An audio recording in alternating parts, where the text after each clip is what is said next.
ಆತ್ಮೀಯ ಸ್ಪರ್ಧಾ ಮಿತ್ರರೇ, ಇಂದು ಟಿ ಟಿಯ ಮಾದರಿ ಪ್ರಶ್ನೆ ಪತ್ರಿಕೆಯನ್ನು ಬಿಡಿಸ್ತಾ ಇದ್ದೇವೆ.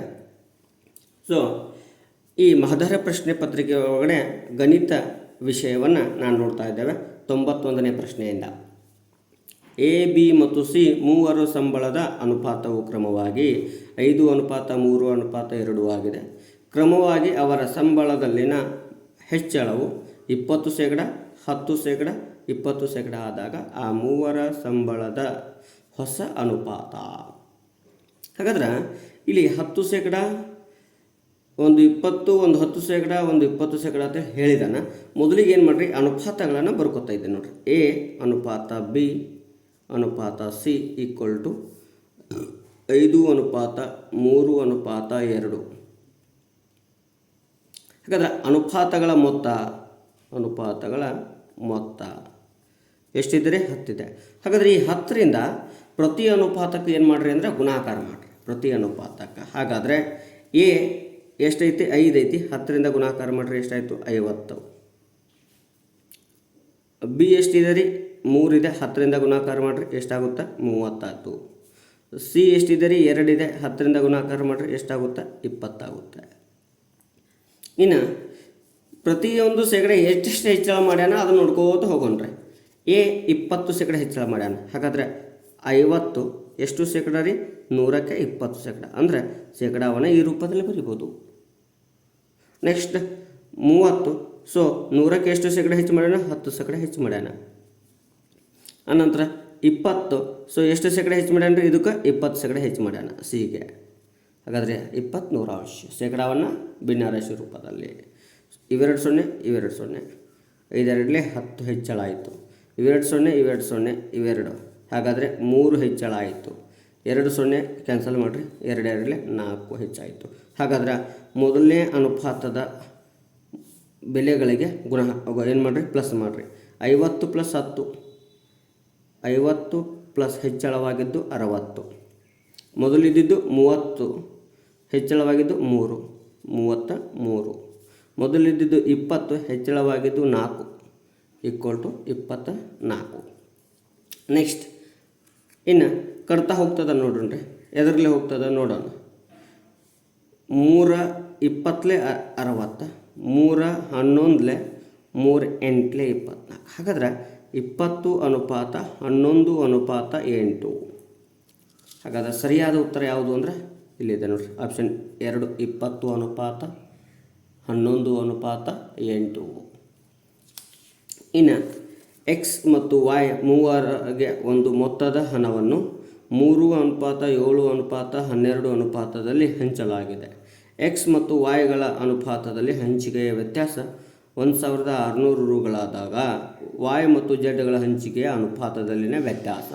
ಹಾಗಾದ್ರೆ ಲೆಕ್ಕವನ್ನು ಬಿಡಿಸ್ತಾ ಹೋಗ್ತೀನಿ ನೋಡ್ರಿ. ಮೊದಲು ಏನು ಹೇಳಿದ್ದಾರೆ? ಎಕ್ಸ್ ಮತ್ತು ವೈಗಳ ಅನುಪಾತವನ್ನು ಬರ್ಕೋತಾ ಇದೆ ನೋಡ್ರಿ. ಎಕ್ಸ್ ಮತ್ತು ವೈಗಳ ಅನುಪಾತ ಎಕ್ಸ್ ವೈ ಜೆಡ್ 3:7:12. ಸೊ ಇವರು ಹಂಚಿಕೊಂಡಿರುವಂತಹ ಏನು ಮಾಡ್ಯಾರ ಅಂದರೆ ಒಂದು ಮೊತ್ತವನ್ನು ಹಂಚಿಕೊಂಡಾರ. ಆ ಮೊತ್ತ ಏನಾಗಿರಲಿ? ಎ ಆಗಿರಲಿ. ಆ ಮೊತ್ತ ಏನಾಗಿರಲಿ? ಎ ಆಗಿರಲಿ ಅಂತ ತಗೊಳ್ಳೋಣ. ಹಾಗಾದರೆ ಎಕ್ಸ್ ಪಡೆದಂಥ 3 × ಎ ಅನುಪಾತ, ವೈ ಪಡೆದ ಮೊತ್ತ 7 × ಎ, ಜೆಡ್ ಪಡೆದ ಅನುಪಾತ 12 × ಎ ಆಗೈತಿ. ಹಾಗಾದರೆ ಎಕ್ಸ್ ಮತ್ತು ವೈಗಳ ಅನುಪಾತದ ಹಂಚಿಕೆಯಲ್ಲಿನ ವ್ಯತ್ಯಾಸ ಯಾವ್ಯಾವ್ರಿ? ಎಕ್ಸ್ ಮತ್ತು ವೈಗಳ, ಎಕ್ಸ್ ಮತ್ತು ವೈ. ಹಾಗಾದರೆ ಹೆಚ್ಚು ಅನುಪಾತ ಯಾವುದೈತಿ ಅದನ್ನು ಬರ್ಕೊತೀನಿ ರೀ. ಎಕ್ಸ್ ಅಲ್ಲ, ವೈ ಅನುಪಾತ ಹೆಚ್ಚಿದೆ. -7a - 3a, 7a - 3a = ವ್ಯತ್ಯಾಸ 1600 ಇದೆ. 7 ಒಳಗಡೆ 3a ಹೋದರೆ 4a ಅಂತ ಕರಿತೀವಿ, 1600. ಎ ಇಲ್ಲೇ ಇಟ್ಕೋತೀನಿ ರೀ. 4 ಎಡಭಾಗದಿಂದ ಬಲಭಾಗಕ್ಕೆ ಹೋದರೆ ಭಾಗಾಕಾರ ಇರುತ್ತೆ. 1600 ಭಾಗಲೆ 4, 4 1 4 4. ಎಸ್ ಎ = ಎಷ್ಟು ಬಂತು? 400 ಬಂತು. ಹಾಗಾದರೆ ಎ ಬೆಲೆ ಸಿಕ್ತು ಅಂದರೆ ನಮ್ಗೆ ಸರಳವಾಗಿ ಸಿಗ್ತದೆ ನೋಡ್ರಿ. ಎಕ್ಸ್ನ ವ್ಯಾಲ್ಯೂ 3a ಅಂದರೆ 3 ಇಂಟು 400 ಎಷ್ಟಾಯ್ತು ರೀ?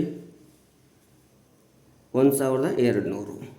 ವಾಯ್ ಅಂದರೆ 7A, 7 ಇಂಟು 400 ಹಾಗಾದರೆ ಎಷ್ಟಾಯ್ತು ರೀ? 2800.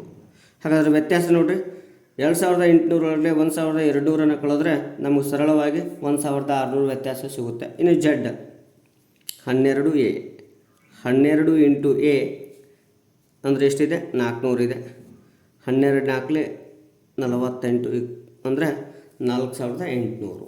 ಈಗ ಕೇಳಿರುವಂಥ ಹಂಚಿಕೆ ಯಾವುದು? ವಾಯ್ ಮತ್ತು ಜಡ್ ಹಂಚಿಕೆಯ ವ್ಯತ್ಯಾಸ ವಾಯ್ ಮತ್ತು ಜಡ್. ಹಾಗಾದರೆ ಜಡ್ ಹೆಚ್ಚಿದೆ, 4800 ಮೈನಸ್ ಜಡ್ ಮೈನಸ್ ವಾಯ್ನ ಹಂಚಿಕೆ ವ್ಯತ್ಯಾಸ 2800. 4800 ಒಳಗಡೆ 2800 ಕಳೆದ್ರೆ ಎಷ್ಟು ಉಳಿಯುತ್ತೆ? 2000. ಹಾಗಾದರೆ ವಾಯ್ ಮತ್ತು ಜಡ್ನ ಹಂಚಿಕೆಯ ಅನುಪಾತದ ವ್ಯತ್ಯಾಸ ಎಷ್ಟಿದೆ? 2000. ಆಪ್ಷನ್ 2. ಆಪ್ಷನ್ 2 2000 ಆಗಿದೆ. ನೆಕ್ಸ್ಟ್ ಪ್ರಶ್ನೆ ನೋಡೋಣ. ABCD ತ್ರಾಪಿಜ್ಯದಲ್ಲಿ BC ಸಮಾಂತರ CD ಅಂದರೆ ನೋಡಿರಿ, ಈ BC ಇದಕ್ಕೆ CDಗೆ ಮತ್ತು ಈಗೂ ಕೂಡ ಸಮಾಂತರವಾಗಿಯೇ ಇರ್ತದೆ. ಯಾಕಂದರೆ BC ಸಮಾಂತರ AD ಅಂದ್ರೂ ಒಂದೇ, BC ಸಮಾಂತರ AE ಅಂದ್ರೂ ಒಂದೇ. ಯಾಕ್ರಿ ಅಂದರೆ ADEಗಳು ಒಂದೇ ಸರಳ ರೇಖೆಯ ಮೇಲಿನ ಬಿಂದುಗಳದಾವ, ಹೀಗಾಗಿ ಅವು ಸಮಾಂತರವಾಗಿರ್ತವೆ. ಇನ್ನು ನೋಡಿರಿ, AB ಮತ್ತು BC ಸಮಾನ ಅಂದರೆ ತ್ರಿಭುಜ ABC ಯಾವುದಾಯ್ತು ಅಂದರೆ ಸಮದ್ವಿಬಾಹು ತ್ರಿಭುಜ. ಯಾವುದ್ರಿ? ತ್ರಿಭುಜ ABC ಇದು ಸಮದ್ವಿಬಾಹು ತ್ರಿಭುಜ. ಹಾಗಾದರೆ ಸಮದ್ವಿಬಾಹು ತ್ರಿಭುಜದ ಒಂದು ಪ್ರಮೇಯ ಏನು ಹೇಳ್ತದಪ್ಪ ಅಂದ್ರೆ ಸಮಬಾಹುಗಳ ಅಭಿಮುಖ ಕೋನಗಳು ಸಮನಾಗಿರುತ್ತವೆ. ಅಭಿಮುಖ ಕೋನಗಳು ಸಮನಾಗಿರುತ್ತವೆ. ಹಾಗಾದರೆ ಕೋನ B 90 ಐತಿ, ತ್ರಿಭುಜದ ಒಳಕೋನಗಳ ಮೊತ್ತ 180 ಡಿಗ್ರಿ ರೀ. ಹಾಗಾದ್ರೆ 180ರಲ್ಲಿ 90 ಕಳೆದ್ರೆ ಎಷ್ಟು ಉಳಿಯುತ್ತೆ? 90 ಡಿಗ್ರಿ ಉಳಿಯುತ್ತೆ. ಅಂದರೆ ಇವು ಎರಡೂ ಕೋನಗಳು A ಮತ್ತು C ಕೋನಗಳು ಏನಾಗ್ಯಾವ? ಸಮನಾದ ಕೋನಗಳಾಗ್ಯಾವ. ಸೊ 2 ಭಾಗ ಮಾಡ್ತಾ ಇದ್ದೇನೆ ರೀ. ಎಷ್ಟಾಗ್ತದೆ? 45 ಡಿಗ್ರಿ ಆಗ್ತದೆ. 45 ಡಿಗ್ರಿ, ಇದು 45 ಡಿಗ್ರಿ. ನೆಕ್ಸ್ಟ್ 45 ಡಿಗ್ರಿ ಸಿಕ್ತು ರೀ. ಇದಾದ್ಮೇಲೆ ನೋಡ್ರಿ, ಕೋನ್ DAC ಮತ್ತು ACB ಪರ್ಯಾಯ ಕೋನಗಳು. ಯಾಕಂದ್ರೆ AD ಮತ್ತು BC ಸಮಾಂತರವಾಗಿವೆ.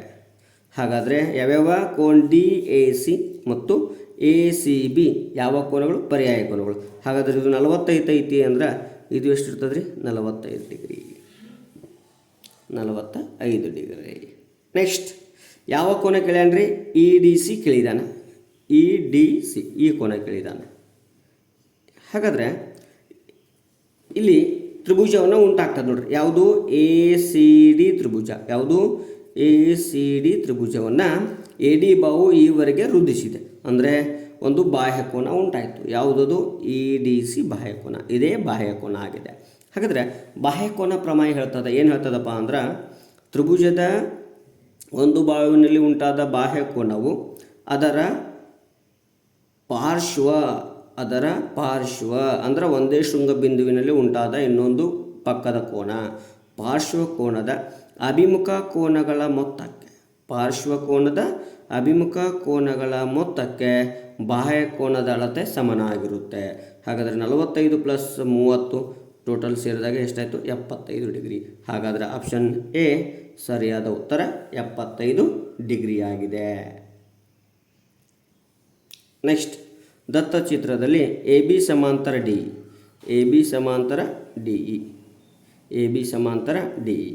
So ABC 55 degree, BCD 30 degree. ಆದರೆ CDE ಬೆಲೆ ನೋಡ್ರಿ, ಯಾವುದು? CDE ಬೆಲೆ ಈ ಕೋನದ ಅಳತೆ ಕಂಡುಹಿಡಿ ಅಂತ ನಮ್ಮ ಈ ಕೋನದ ಅಳತೆ ಕಂಡುಹಿಡ್ರಿ. ಹಾಗಾದರೆ ನಾವು ಒಂದು ಸ್ವಲ್ಪ ಮುಂದೆ ಹೋಗೋಣ ನೋಡ್ರಿ. ಏನು ವಿಚಾರ ಮಾಡ್ತಾ ಇದ್ದೀನಿ ಅಂದರೆ ನಿಮಗೊಂದು ಇಲ್ಲೊಂದು ಮಾಹಿತಿಯನ್ನು ಕೊಡ್ತಾ ಇದೆ ನೋಡಿ. ಏನು ಮಾಡ್ತಾ ಇದ್ದೀನಿ ಅಂದ್ರೆ DE ಬಾಹುವನ್ನು ಒಂದು ಸ್ವಲ್ಪ ವೃದ್ಧಿಸ್ಕೊಳ್ತಾ ಇದ್ದೇನೆ ರೀ.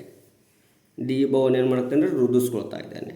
ನೆಕ್ಸ್ಟ್ CF ಬಾಹುವನ್ನು ಏನು ಮಾಡ್ತಾ ಇದ್ದೇನೆ ರೀ? ವೃದ್ಧಿಸ್ತಾ ಇದ್ದೇನೆ. CF ಬಾಹುವನ್ನು ಕೂಡ ಏನು ಮಾಡ್ತಾ ಇದ್ದೇನೆ ರೀ? ವೃದ್ಧಿಸ್ತಾ ಇದ್ದೇನೆ. ಹಾಗಾದರೆ ನಾವಿಲ್ಲಿ ಒಂದು ಅರ್ಥ ಮಾಡ್ಕೋಬೇಕು, ಯಾವ್ಯಾವ ಎ ಬಿ ಸಮಾಂತರ ಡಿ ಇ, ಎ ಬಿ ಸಮಾಂತರ ಡಿ ಇ. ಎಸ್, ಹಾಗಾದರೆ ಇಲ್ಲಿ ಯಾವ ಕೋನಗಳು ಉಂಟಾಗ್ತಾವ ಏನಾಗ್ತಾವ ನೋಡೋಣ. ಇದು ಎ ಬಿ ಸಮಾಂತರ ಡಿ ಇ, ಅದರ ಜೊತೆಗೆ ಈ ಸಿ ಎಫ್ ಕೂಡ ಏನಾಗೈತಪ್ಪ ಅಂದರೆ ಡಿ ಇಗೆ ಸಮಾಂತರವಾಗಿದೆ. ಸಿ ಎಫ್ ಕೂಡ ಏನಾಗೈತೆ ರೀ, ಡಿ ಇಗೆ ಸಮಾಂತರವಾಗಿದೆ.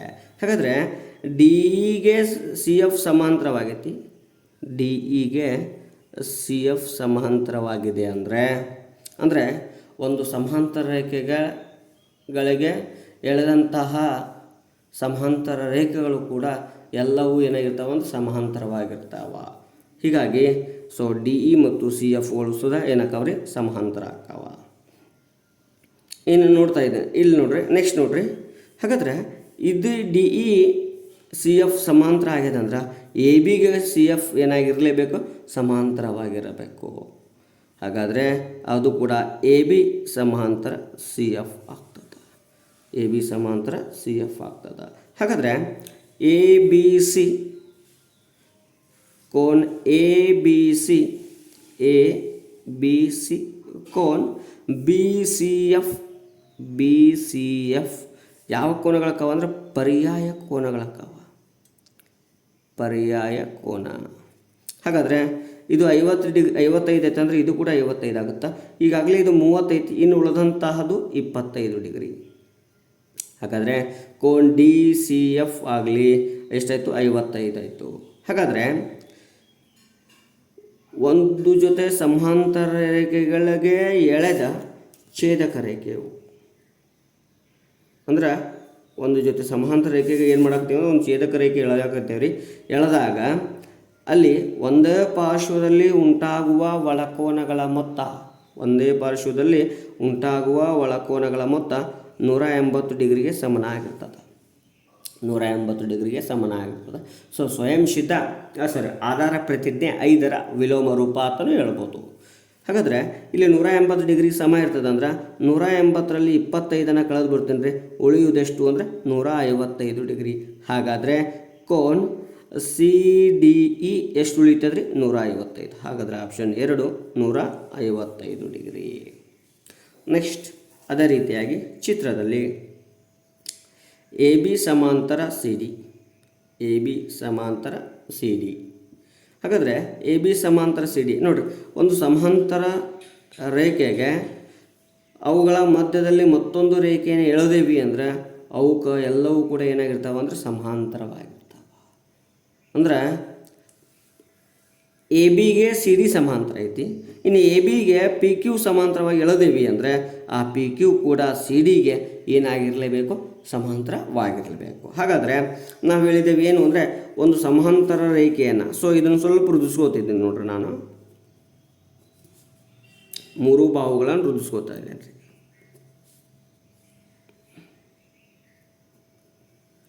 ಎಸ್ ನೋಡ್ರಿ, ಒಂದು ಜೊತೆ ಸಮಾಂತರ ರೇಖೆಗೆ ಒಂದು ರೇಖೆಯು ಛೇದಿಸಿದಾಗ, ಒಂದು ರೇಖೆಯು ಛೇದಿಸಿದಾಗ ಅಂತರ್ ಒಳಕೋನಗಳ ಮೊತ್ತ 180 ಡಿಗ್ರಿಗೆ ಸಮನಾಗಿರ್ತದೆ. ಅಂತರ್ ಒಳಕೋನಗಳ ಮೊತ್ತ 180 ಡಿಗ್ರಿಗೆ ಸಮ. ಹಾಗಾದರೆ ಇದನ್ನು 132 ಕಳೀತಾ ಇದ್ದೇನೆ ರೀ. ಎಷ್ಟು ಉಳಿಯುತ್ತೆ ಅಂದರೆ 48 ಡಿಗ್ರಿ. ಹಾಗಾದರೆ ಕೋನ್ ಎ ಪಿ ಕ್ಯೂ ಎಷ್ಟಾಯಿತು, 48 ಡಿಗ್ರಿ. ಹಾಗಾದರೆ ಅವ ಏನು ಕೊಟ್ಟಿದ್ದಾನ, ಎ ಪಿ ಸಿ ಅಥವಾ ಎ ಪಿ ಇ ಎರಡೂ ಕೊಟ್ಟಿದ್ದಾನೆ ನೋಡ್ರಿ. ಯಾವುದು ಯಾವ್ಯಾವ ಕೊಟ್ಟ ನೋಡ್ರಿ, ಏನು C P A, C P A ಅಂದರೂ ಒಂದೇ, ಎ ಪಿ ಸಿ ಅಂದರೂ ಒಂದು. ಎಷ್ಟಿದೆ, 48 ಡಿಗ್ರಿ ಇದೆ. ಹಾಗಾದರೆ ಇಲ್ಲಿ 148 ಇದೆ, ಇಲ್ಲಿ 48 ಡಿಗ್ರಿ ಐತಿ. ಯಾವುದ್ರಿ, ಎ ಪಿ ಕ್ಯೂ. ಹಾಗಾದರೆ 148ರಲ್ಲಿ 48 ಕಳೆದ್ರೆ ಎಷ್ಟು ಉಳಿಯುತ್ತೆ, 100. ಯಾವುದ್ರಿ ಕೋನ ಅದು, ಕ್ಯೂ ಪಿ ಸಿ. ಯಾವ ಕೋನ, ಕ್ಯೂ ಪಿ ಸಿ. ಎಷ್ಟು, 100 ಡಿಗ್ರಿ ಆಯಿತು. ಇನ್ನು ಪಿ ಕ್ಯೂ ಸಮಾಂತರ ಸಿ ಡಿ, ಪಿ ಕ್ಯೂ ಸಮಾಂತರ ಸಿ ಡಿ ಆಗಿದೆ. ಹಾಗಾದರೆ ಇಲ್ಲಿ ಒಳಕೋನಗಳ ಮೊತ್ತ ಎಷ್ಟು ಡಿಗ್ರಿ ಇರ್ತದೆ, 180 ಡಿಗ್ರಿ. ಅಂದರೆ ಸಮಾಂತರ ರೇಖೆಯನ್ನು ಒಂದು ರೇಖೆ ಛೇದಿಸೈತೆ, ಯಾವುದು, ಪಿ ಸಿ. ಹಾಗಾದರೆ ಇಲ್ಲಿ ಯಾವುದು, ಕ್ಯೂ ಪಿ ಸಿ 100 ಇದೆ. ಹಾಗಾದರೆ 180ರಲ್ಲಿ 100 ಕಳೆದ್ರೆ ಎಷ್ಟು ಉಳಿಯುತ್ತೆ? 80 ಡಿಗ್ರಿ ಉಳಿಯುತ್ತೆ. ಹಾಗಾದರೆ ಇ ಸಿ ಡಿ ಕೋನ ಬೇಕು. ಇದೆಷ್ಟಾಯಿತು? 80 ಡಿಗ್ರಿ. ಎಷ್ಟು ಡಿಗ್ರಿ ಐತ್ರಿ ಇದು? 80 ಡಿಗ್ರಿ ಆಯಿತು. ಇನ್ನು ನೋಡಿರಿ, ಪಿ ಸಿ ಇ ಒಂದು ಸರಳ ಕೋನ ಆಗ್ತದೆ ಅಥವಾ ಸರಳ ಯುಗ್ಮ. ಪಿ ಸಿ ಇ ಒಂದು ಸರಳ ಯುಗ್ಮ. ಹಾಗಾದರೆ ಸರಳ ಯುಗ್ಮ ಅಥವಾ ಸರಳ ಕೋನ ಅಂದರೆ 180 ಡಿಗ್ರಿ ಸಮ. ಸೊ 180ರಲ್ಲಿ ಒಂದು ಕೋನ 80 ಇದೆ. ಹಾಗಾದರೆ ಉಳಿದ ಕೋನ ಎಷ್ಟಾಗುತ್ತೆ? 100 ಆಗುತ್ತೆ. ಹಾಗಾದರೆ ಡಿ ಸಿ ಇ ಅಂದರೂ ಒಂದೇ, ಇ ಸಿ ಡಿ ಅಂದರೂ ಕೂಡ ಒಂದೇ. ಎಷ್ಟು ಡಿಗ್ರಿ ರೀ? 100 ಡಿಗ್ರಿ. ಸೊ ಈ ರೀತಿಯಾಗಿ ಸಮಸ್ಯೆಗಳು ಬರ್ತಾವೆ. ನೆಕ್ಸ್ಟ್, ಒಂದು ನಿಯಮಿತ ಬಹುಭುಜಾಕೃತಿಯ ಪ್ರತಿ ಒಳಕೋನವು ಅದರ ಹೊರಕೋನದ 3ರಷ್ಟಿದೆ. ಹಾಗಾದರೆ ಆ ಭುಜದ ಬಾಹುಗಳ ಸಂಖ್ಯೆ ಕೇಳಿದಾನ. ಭುಜದ ಬಾಹುಗಳ ಸಂಖ್ಯೆಯನ್ನು ಕೇಳಿ. ಎಷ್ಟು? ಹಾಗಾದರೆ ಭುಜದ ಬಾಹುಗಳ ಸಂಖ್ಯೆಯನ್ನು ಕಂಡುಹಿಡಿಯೋಣ. ಮೊದಲಿಗೆ ಏನೈತ್ರಿ ಅಂದರೆ ಒಳಕೋನ ಐ ಪ್ಲಸ್ ಹೊರಕೋನ ಇ ಈಕ್ವಲ್ ಟು 180 ಡಿಗ್ರಿಗೆ ಸಮ ಐತಿ. 180 ಡಿಗ್ರಿಗೆ ಏನೈತ್ರಿ? ಸಮ ಐತಿ. ಇನ್ನು ಅವ ಏನಂತ ನೋಡ್ರಿ, ಎಲ್ಲ ಒಳಕೋನಗಳ ಮೊತ್ತವು ಅದರ ಹೊರಕೋನದ ಒಂದು ನಿಯಮಿತ ಬಹುಭುಜಾಕೃತಿ ಪ್ರತಿ ಒಳಕೋನವು ಅದರ ಹೊರಕೋನದ 3ರಷ್ಟಿದೆ. ಅಂದ್ರೆ ಹೊರಕೋನಕ್ಕೆ ಅದು 3 ಪಟ್ಟು ಹೆಚ್ಚಾಗ್ತದೆ. ಅಂದ್ರೆ 3 ಹೊರಕೋನ ಪ್ಲಸ್ ಇ ಅಂದರೆ ಐ ಅಂದರೆ ಏನು ತೊಗೊಂಡಿನ್ರಿ? 3 ಹೊರಕೋನ. ಅಂದರೆ ಒಳಕೋನ ಹೆಂಗೈತಿ ಅಂದ್ರೆ ಹೊರಕೋನದ 3ರಷ್ಟು ಐತಿ. ಅಂದರೆ ಹೊರಕೋನಕ್ಕೆ 3ರಿಂದ ಗುಣಾಕಾರ ಮಾಡಿದಾಗ ಒಳಕೋನದ ಅಳತೆ ಸಿಗ್ತದೆ. ಇನ್ನು 3e plus E equal to 180 ಅಂದರೆ 4e ಈಕ್ವಲ್ ಟು 180 ಡಿಗ್ರಿ. ಹಾಗಾದರೆ ಇ ಈಕ್ವಲ್ ಟು 180 ಡಿಗ್ರಿ ಬಾಗಲೇ 4 ಎಷ್ಟು ಬರುತ್ತೆ? 45 ಡಿಗ್ರಿ ಬರುತ್ತೆ. ಎಷ್ಟು ಬರ್ತದೆ ರೀ? 45 ಹೊರಕೋನ ಆಯಿತು. ಇನ್ನು ನಮಗೆ ಬಾಹುಗಳ ಸಂಖ್ಯೆ ಬೇಕು. ಹಾಗಾದರೆ ಬಾಹುಗಳ ಸಂಖ್ಯೆಯನ್ನು ಕಂಡುಹಿಡಿಬೇಕಾಗಿತ್ತು ಅನ್ನೋ ಒಂದು ನೇಮ ಇದೆ. ಏನು? N equal to 360 degree divided by ಹೊರಕೋನ. 360 ಡಿಗ್ರಿ ಡಿವೈಡೆಡ್ ಬೈ ಹೊರಕೋನ. ಹಾಗಾದರೆ 360 ಡಿಗ್ರಿ ಡಿವೈಡೆಡ್ ಬೈ ಹೊರಕೋನದ ಅಳತೆ ಎಷ್ಟಿದೆ? 45 ಡಿಗ್ರಿ. 45 ಒಂದಲೇ 45 ಎಂಟ್ಲೆ ಎಷ್ಟಾಯಿತು? 360. ಹಾಗಾದರೆ ಎನ್ ಈಕ್ವಲ್ ಟು ಎಷ್ಟು ಬಂತು? 8. ಅಂದರೆ ಬಾಹುಗಳ ಸಂಖ್ಯೆ 8. ಆಪ್ಷನ್ 2. ಅಂದರೆ ಹೊರಕೋನ ಪ್ಲಸ್ ಒಳಕೋನ ಪ್ಲಸ್ ಹೊರಕೋನ ಈಕ್ವಲ್ ಟು 180 ಆಗುತ್ತೆ. ಸೊ ಒಳಕೋನವು ಹೊರಕೋನದ 3ರಷ್ಟಿದೆ. ಆ ಈಕ್ವಲ್ ಟು 3e. ಹಾಗಾದರೆ 3e plus E equal to 180. 4e equal to 180. 4 ಭಾಗಾಕಾರ ಆಗ್ತದೆ, ಗುಣಾಕಾರ ಇದ್ದಿದ್ದು. ಇ ಈಕ್ವಲ್ ಟು 180 ಬಾಗಿಲ 4 ಮಾಡಿದಾಗ 45 ಡಿಗ್ರಿ. ಸೊ ಬಾಹುಗಳನ್ನು, ಬಹುಭುಜಾಕೃತಿಯ ಬಾಹುಗಳನ್ನು ಕಂಡುಹಿಡಿಯುವಂಥ ಸೂತ್ರ ಎನ್ ಈಕ್ವಲ್ ಟು 360 ಬಾಗಿಲೆ ಹೊರಕೋನದ ಅಳತೆ. 360 ಬಾಗಿಲೆ ಹೊರಕೋನದ ಅಳತೆ 45. 45 ಒಂದಲೇ 45 ಎಂಟ್ಲೆ. ಸೊ ಎಷ್ಟು ಬಂತು? 8 ಡಿಗ್ರಿ. ಇನ್ನು ನೆಕ್ಸ್ಟ್ ಪ್ರಶ್ನೆ, ಒಂದು ನಿಯಮಿತ ಬಹುಭುಜಾಕೃತಿಯ ಎಲ್ಲ ಒಳಕೋನಗಳ ಮೊತ್ತವು ಅದರ ಎಲ್ಲ ಹೊರಕೋನಗಳ ಮೊತ್ತದ 4ರಷ್ಟಕ್ಕೆ ಸಮ. ಅಂದ್ರೆ ಎಲ್ಲ ಒಳಕೋನದ ಮೊತ್ತವು ಅದರ ಹೊರಕೋನದ ಮೊತ್ತದ ಎಷ್ಟರಷ್ಟಕ್ಕೆ ಸಮ? 4ರಷ್ಟಕ್ಕೆ ಸಮ ಅಂದಿದ್ದಾನೆ. ಹಾಗಾದರೆ ನೋಡಿರಿ, ಒಳಕೋನದ ಮೊತ್ತ ಇನ್ನು ಹೊರಕೋನದ ಮೊತ್ತ. ಹಾಗಾದರೆ ಈ ಒಳಕೋನದ ಮೊತ್ತ ಎಷ್ಟರಷ್ಟು ಆಗಬೇಕು ಅಂದ್ರೆ 4ರಷ್ಟು ಹೊರಕೋನದ ಮೊತ್ತ. ಹಾಗಾದರೆ ಯಾವುದೇ ಒಂದು ಬಹುಭುಜಾಕೃತಿಯನ್ನು ತಗೊಳ್ರಿ, ಅದರ ಬಾಹ್ಯ ಕೋನ ಅಥವಾ ಹೊರಕೋನದ ಮೊತ್ತ 360 ಡಿಗ್ರಿಗೆ ಸಮ. ಹಾಗಾದರೆ ಈ 4 ಇಂಟು 360 ಡಿಗ್ರಿ ಮಾಡಿದಾಗ 1440 ಬರುತ್ತೆ. 1440 ಅಂದರೆ ಇದು ಬಹುಭುಜಾಕೃತಿಯ ಒಳಕೋನದ ಮೊತ್ತ ಆಗಿದೆ. ಹಾಗಾದರೆ ನಮಗೇನು ಬೇಕಾಗೈತಿ ಅಂದರೆ ಬಾಹುಗಳು ಬೇಕಾಗ್ಯಾವ. ಹಾಗಾದರೆ ಸೂತ್ರ ಗೊತ್ತಿದೆ, n-2 ಇಂಟು 180. ಇದೇನು ರೀ? ಒಳಕೋನದ ಮೊತ್ತದ ಸೂತ್ರ. ಅಂದರೆ ಒಳಕೋನ ಮೊತ್ತದ ಸೂತ್ರ ಯಾವುದು? ಬಹುಭುಜಾಕೃತಿಯ ಒಳಕೋನ ಮೊತ್ತ n-2 ಇಂಟು 180. ಹಾಗಾದರೆ ಒಳಕೋನ 1440 ಇದೆ. ಸೊ 180 ಗುಣಾಕಾರ ಕಡೆ ಹೋದರೆ ಭಾಗಾಕಾರ ಆಗುತ್ತೆ. n-2 ಉಳಿಯುತ್ತೆ. ಸೊ ಈ 0 18 ಒಂದಲೇ 18 ಎಂಟ್ಲೆ 144. ಹಾಗಾದರೆ n-2 equal to 8. n equal to 8 -2 ಆ ಕಡೆ ಹೋದರೆ +2. So n equal to 8 + 2 10. ಹಾಗಾದರೆ ಯಾವುದ್ರಿ? 10. ಪಂಚಭುಜಾಕೃತಿ ಅಲ್ಲ, ಷಡ್ಭುಜಾಕೃತಿ ಅಲ್ಲ, ಅಷ್ಟಭುಜಾಕೃತಿ. ಯಾವುದು? ದಶಭುಜಾಕೃತಿ. ಯಾವುದು? ದಶಭುಜಾಕೃತಿ. ಎಸ್ ನೋಡಿರಿ 92. ಎರಡು ಪೂರ್ಣಾಂಕಗಳ ನಡುವಿನ ವ್ಯತ್ಯಾಸ 66 ಆಗಿದೆ. ಅವುಗಳ ನಡುವಿನ ಅನುಪಾತ 2:5 ಆದಾಗ ಆ ಸಂಖ್ಯೆಗಳು. ಹಾಗಾದರೆ ಮೊದಲನೇ ಪೂರ್ಣಾಂಕ 2 ಅನುಪಾತದಲ್ಲೈತಿ, ಎರಡನೇ ಪೂರ್ಣಾಂಕ 5 ಐತಿ. ಹಾಗಾದರೆ ಈ ಮೊದಲನೇ ಪೂರ್ಣಾಂಕವನ್ನು 2x ಹತ್ತೀನಿ, ಎರಡನೇ ಪೂರ್ಣಾಂಕವನ್ನು 5x ಹತ್ತೀನಿ. ಹಾಗಾದರೆ ಮೊದಲನೇ ಪೂರ್ಣಾಂಕ 2x ಆಗಿರಲಿ, ಎರಡನೇ ಪೂರ್ಣಾಂಕ 5x ಆಗಲಿ. ಇನ್ನು ದೊಡ್ಡ ಪೂರ್ಣಾಂಕದಲ್ಲಿ ಸಣ್ಣ ಪೂರ್ಣಾಂಕವನ್ನು ಕಳಿಬೇಕು. 5x - 2x = 66. ಹಾಗಾದರೆ 5x ಒಳಗಡೆ 2x ಹೋದರೆ 3x = 66. 3 ಗುಣಾಕಾರ ಇದ್ದಿದ್ದು ಆ ಕಡೆ ಹೋದರೆ ಭಾಗಾಕಾರ. x = 66 / 3. 3 1 3 22. x = ಎಷ್ಟಾಯ್ತು? 22. ಹಾಗಾದ್ರೆ ಗುಣಾಕಾರ ಮಾಡಿರಿ. ಮೊದಲನೇ ಪೂರ್ಣಾಂಕ 2 × 22 ಅಂದರೆ 44. ಇನ್ನು ಎರಡನೇ ಪೂರ್ಣಾಂಕ 5 × 22 ಅಂದರೆ 110. ಹಾಗಾದರೆ ಇಲ್ಲಿ ದೊಡ್ಡದು ಮತ್ತು ಸಣ್ಣದು ಯಾವುದೈತಿ ನೋಡ್ಕೊಳ್ಳೋಣ. 110 ಎಲ್ಲಿದೆ ನೋಡ್ಕೊಳ್ಳೋಣ ಮೊದಲು. 110 ಅಥವಾ 44 ಇಲ್ಲಿಲ್ಲ. ಹಾಗಾದರೆ ಮೊದಲನೇ ಆಪ್ಷನ್ ಎ 44, 110. ಮೊದಲನೇದು 44, ಎರಡನೇದು 110. ನೆಕ್ಸ್ಟ್, ಅನಿತಾಳ ಈಗಿನ ವಯಸ್ಸು ಅವಳ ತಂದೆಯ ಈಗಿನ ವಯಸ್ಸಿನ 1/3 3 ವರ್ಷಗಳ ನಂತರ ಅವರ ವಯಸ್ಸಿನ ಮೊತ್ತ 60 ವರ್ಷಗಳಾದರೆ ಅನಿತಾಳ ಈಗಿನ ವಯಸ್ಸೆಷ್ಟು? ನೋಡ್ರಿ, ಮೊದಲ ಪ್ರಶ್ನೆ, ಮೊದಲನೇ ಸ್ಟೆಪ್ ಹೋಗೋಣ. ಅನಿತಾಳ ಈಗಿನ ವಯಸ್ಸು ಗೊತ್ತಿಲ್ಲ. ಅನಿತಾಳ ಈಗಿನ ವಯಸ್ಸು ಎಷ್ಟು? ಎಕ್ಸ್ ಆಗಿರಲಿ. ಗೊತ್ತಿಲ್ಲ, ಎಕ್ಸ್ ಆಗಿರಲಿ. ನೆಕ್ಸ್ಟ್, ಅವಳ ತಂದೆಯ ಈಗಿನ ವಯಸ್ಸು 1/3 ಮೀನ್ಸ್ 3/1 ಅಂದ್ರೆ ಅವರ ತಂದೆ ಅಕ್ಕಿನಕ್ಕಿಂತ 3 ಪಟ್ಟು ಹೆಚ್ಚದಾಳ. ಹಾಗಾದ್ರೆ ಅನಿತಾಳ ತಂದೆಯ ಈಗಿನ ವಯಸ್ಸು 3x. ಯಾಕಂದ್ರೆ ಅಕ್ಕಿನಕ್ಕಿಂತ 3 ವರ್ಷ ದೊಡ್ಡವದಾನ. ನೆಕ್ಸ್ಟ್, 4 ವರ್ಷಗಳ ನಂತರ. ಹಾಗಾದ್ರೆ 4 ವರ್ಷಗಳ ನಂತರ ಅನಿತಾಳ ವಯಸ್ಸು x+4. ನೆಕ್ಸ್ಟ್, 4 ವರ್ಷದ ನಂತರ ಅನಿತಾಳ ತಂದೆಯ ವಯಸ್ಸು ಏನಾಗ್ತದೆ? 3x+4. 4 ವರ್ಷ ಹೆಚ್ಚಾಗ್ತದೆ. ಇವರಿಬ್ಬರ ಮೊತ್ತ ಎಷ್ಟಾಗಿದೆ? 60 ಹಾಗಾದರೆ ನೋಡ್ರಿ, ಕೂಡಿಸೋಣ. x + 3x 4x plus 4 + 4 8 = 60. ಅಂದರೆ ಇವರಿಬ್ಬರ ಮೊತ್ತವನ್ನು ಕೂಡಿಸಿದರೆ 4x + 8 = 60 ಆಗುತ್ತೆ. ಇನ್ನು 8 4x ಇಲ್ಲಿ ಎಡಕ್ಕಿಲ್ರಿ, 60 + 8 ಬಲಕ್ಕೆ ಹೋದರೆ -8 ಆಗುತ್ತೆ. So 4x = 52. 4 ಗುಣಾಕಾರ ಇದ್ದಿದ್ದು ಆ ಕಡೆ ಹೋದರೆ ಭಾಗಾಕಾರ. 52 / 4. ನೆಕ್ಸ್ಟ್, 4 1 4 13. ಹಾಗಾದರೆ x = ಎಷ್ಟು ಬಂತು? 13 ಬಂತು. ಇನ್ನು ಏನು ಕೇಳಿದಾರ ನೋಡೋಣ. ಅನಿತಾಳ ಈಗಿನ ವಯಸ್ಸು ಕೇಳಿದಾನ. ಹಾಗಾದರೆ ಅನಿತಾಳ ಈಗಿನ ವಯಸ್ಸು ಏನೈತಿ? ಎಕ್ಸ್ ಐತಿ. ಎಕ್ಸ್ ವ್ಯಾಲ್ಯೂ ಎಷ್ಟು ಬಂದಿದೆ?